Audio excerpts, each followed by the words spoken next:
26 साल के बाद बीजेपी दिल्ली में हुकूमत बनाने जा रही है और एक लंबे अरसे के बाद अरविंद केजरीवाल को भी दिल्ली के अंदर शिकस्त मिलने जा रही है। डिप्टी सीएम मनीष सिसोदिया ये इलेक्शन हार चुके हैं। 48 सीटों के ऊपर बीजेपी लीड कर रही है और 24 सीटों पे जो वो आम आदमी पार्टी है। कांग्रेस ने तो अपना खाता भी नहीं खोला। कांग्रेस की बद से बदतर हालत पूरे देश में हो चुकी है। कांग्रेस क्यों बार बार हार रही है, जम्मू कश्मीर हर स्टेट के अंदर इतनी क्यों बुरी हालत हो रही है, यह जानना इंतहाई बहुत जरूरी है।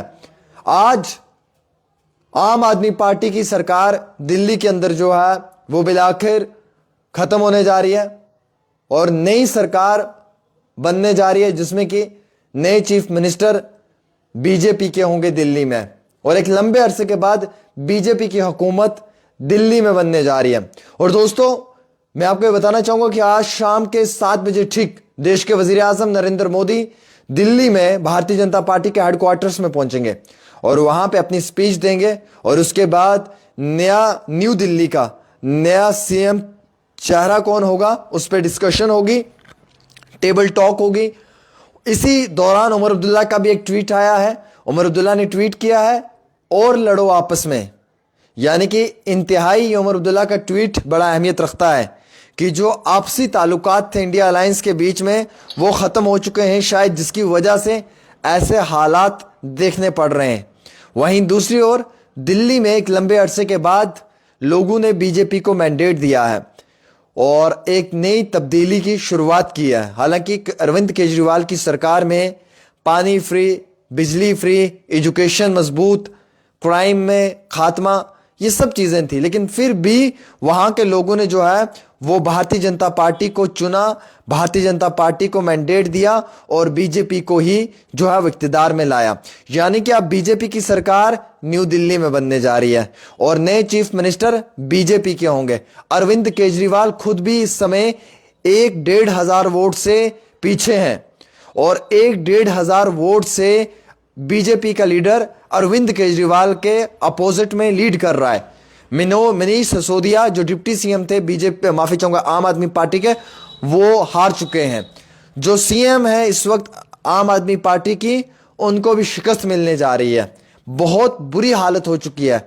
24 ही सीटों पर सिर्फ आम आदमी पार्टी है, बाकी 48 सीटों के ऊपर जो है वो बीजेपी लीड कर रही है। नई सरकार दिल्ली में बीजेपी की होगी और बीजेपी ही नई सरकार दिल्ली में बनाने जा रही है। क्या उमर अब्दुल्ला की यह बात सही थी कि जो आपसी रंजिशें हैं, जो आपसी ताल्लुकात हैं, उनमें बेहतरी ना होने की वजह से यह सब हो रहा है? उन्होंने ट्वीट किया और लड़ो आपस में, तो यानी कि कहीं ना कहीं यह सवालिया निशान खड़ा कर रहा है कि कांग्रेस जो है वो मुकम्मल तौर पे खत्म होते हुए नजर आ रही है। जम्मू कश्मीर में कांग्रेस नहीं, वहीं दूसरी ओर आप दिल्ली के इलेक्शनों में देख लें, कांग्रेस को एक सीट नहीं मिली। ये कांग्रेस क्यों इतना हार रही है? कांग्रेस को लोग जिताने में क्यों नहीं इंटरेस्टेड? क्या ऐसा है कि कांग्रेस के वही चेहरे हैं जो 2002 में जिसको टिकट मिली है, आज भी 2025 में उसी को टिकट मिल रही है? जिन लोगों ने 2002 में उस लीडर को वोट डाले हैं, उन लोगों की आज मौत हो गई है, वो जिंदा ही नहीं है और नए नौजवान इस कांग्रेस के लीडर को जानते ही नहीं है। कम से कम रिशफलिंग होनी चाहिए कांग्रेस के अंदर। हर बार एक नए चेहरे को, एक ऑनेस्ट चेहरे को टिकट मिलनी चाहिए इलेक्शन कॉन्टेस्ट करने के लिए हर पॉलिटिकल पार्टी में। शायद बीजेपी में भी ऐसा ही होता है कि नए चेहरों को मौका दिया जाता है, उन्हें इंट्रोड्यूस करवाया जाता है, इसलिए वो पार्टी कामयाब है। और कांग्रेस वाले सन 2000 में जिसको टिकट मिली है, 2025 में भी उसी को मिल रही है। अरे 2000 में आप जीते हैं भाई, नो डाउट, उस समय लोगों ने जिता दिया, तब का एक पॉलिटिकल सिचुएशन एंड सिनेरियो था। आज वो नौजवान आपको जानते ही नहीं है, जिन लोगों ने आपको वोट दे के जिताया है उनका इंतकाल हो चुका है, उनमें से 90% लोगों की मौत हो गई है।